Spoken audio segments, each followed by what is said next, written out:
la communauté du mobile journalisme international. C'est passé beaucoup de temps.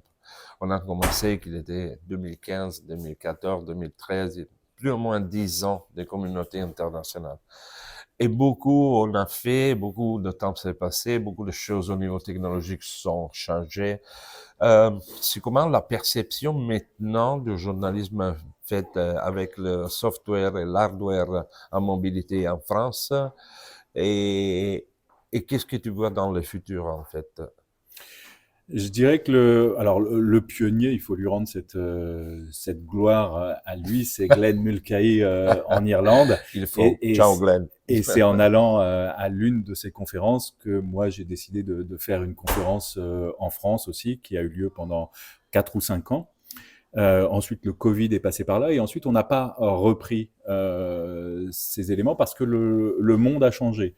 Avant, il y avait vraiment une équipe, une catégorie, une génération de pionniers qui se disaient effectivement cet outil-là, il est en train de changer la donne, il est en train de démocratiser la vidéo, de la simplifier, etc. Et ils ont tellement réussi qu'aujourd'hui, dans toutes les rédactions avec qui on travaille, il y a des gens qui filment avec leur smartphone quand ils vont en reportage, quand ils rencontrent quelqu'un, etc., sans se poser véritablement la question de savoir si c'est du mobile journalism ou quoi que ce soit. Ils le font, c'est tout, c'est Et devenu voilà, un c'est outil normal. dans leur boîte à outils. Donc on fait encore des formations, malgré tout, quelques formations pour des individus ou pour des rédactions qui souhaitent se former et apprendre à bien filmer.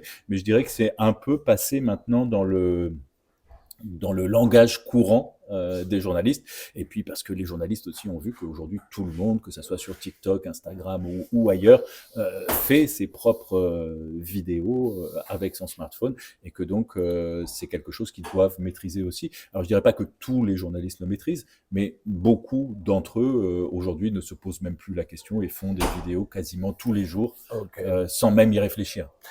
Tu as dit le journalisme mobile, il est devenu journalisme.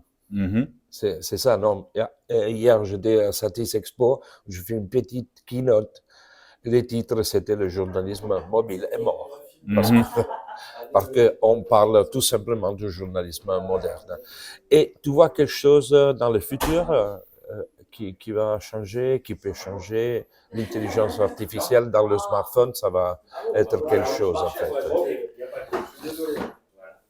On va attendre peut-être que le bruit Ah oui, c'est le passe. bruit de, On a un peu de bruit dans nos de bureaux et dans nos locaux. oui, c'est le bruit des gens qui travaillent. Ça Absolument. va, ça va. L'intelligence artificielle, oui, ça va bousculer beaucoup de choses.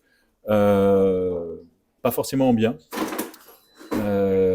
Ça va simplifier, certes, un certain nombre d'activités des journalistes, notamment concernant la vidéo et l'audio.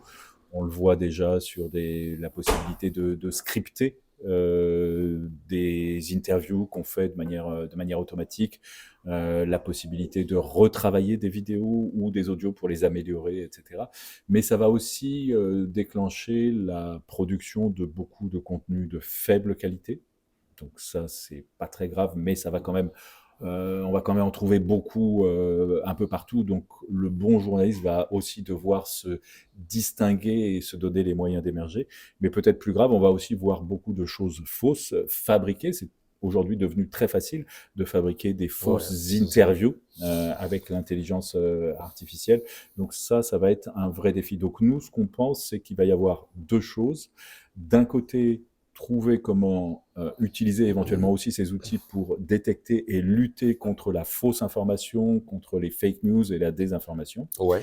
Et de l'autre côté, trouver des moyens, et c'est là où on revient sur la question aussi de la créativité éditoriale, trouver des moyens pour que le vrai journaliste, celui qui est fait par des vraies personnes, avec des vraies vérifications, avec des vrais reportages de terrain, avec un Voilà. vrai travail de journaliste, comment faire en sorte que celui-là se distingue et soit visible et reconnu par l'audience. Voilà. Et donc c'est essentiellement ça sur Voilà. quoi on va travailler. L'objet de notre travail maintenant et dans le futur, ça va être de euh, faire devenir clair le delta humain dans notre Exactement.